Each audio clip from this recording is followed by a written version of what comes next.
কালীপুজোর প্রস্তুতি সভা করল থানা প্রশাসন। পূর্ব মেদিনীপুর জেলার দীঘা মোহনা উপকূল থানা গ্রামরক্ষী বাহিনীর উদ্যোগে এই প্রস্তুতির আয়োজন। রবিবার রাতে দীঘা মোহনা থানার সামনে আয়োজিত হয় এক বর্ধিত সভার। তাতে সংগঠনের শতাধিক প্রতিনিধি সামিল হল। দীঘা মোহনা উপকূল থানা গ্রামরক্ষী বাহিনীর সভাপতি তথা পদিমা ২ নম্বর গ্রাম পঞ্চায়েতের প্রধান সুশান্ত পাত্র জানিয়েছেন, আইন শৃঙ্খলা মেনেই থানায় কালী পুজো করা হবে।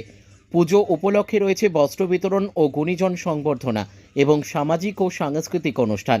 তবে সামাজিক দায়বদ্ধতা থেকে এলাকার মানুষের পাশে দাঁড়াতে এই উদ্যোগ গ্রহণ করা হয়েছে।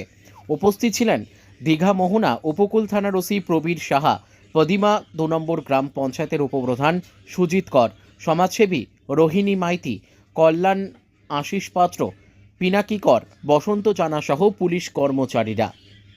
এটা বরাবরই থানার অধীনে আমরা এলাকার যে যারা গ্রামরক্ষী বাহিনীর মধ্যে আছি সবাই মিলেমিশে একটা কালী পুজো করা হয়।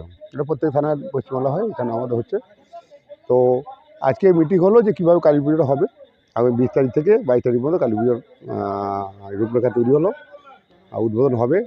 বহিরাগত কিছু যারা শ্রদ্ধেয় ব্যক্তিরা যারা গুণীজন তারা আসবে, আর কিছু লোককে কাপড় বিলি করা হবে, কিছু লোককে খাওয়ানো হবে, তারপরে একটা কুইজ প্রতিযোগিতা হবে, আর বহিরাগত একজন শিল্পীদের নিয়ে একটা অনুষ্ঠান হবে।